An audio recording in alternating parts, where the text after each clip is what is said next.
नवनीत राणा चिल्लर, त्यांना तेवढी समजही नाही. अंबादास दानवेंची टीका. येवल्यात अज्ञात मनोरुग्णाकडून 1 एकर कारल्याची बाग नष्ट.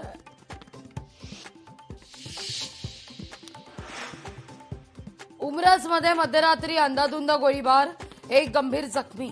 मित्रांमधील किरकोळ वादाचं रूपांतर गोळीबारात. मुंबईतल्या मालाडमधील एका सोसायटीच्या लिफ्टमध्ये पाळीव कुत्र्याचा मुलींवर हल्ला. घटना सीसीटीव्हीत कैद.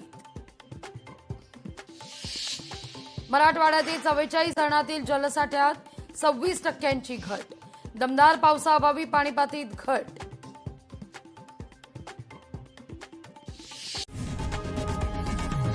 लोकशाही मराठी ऐका, पहा, जागरूक रहा.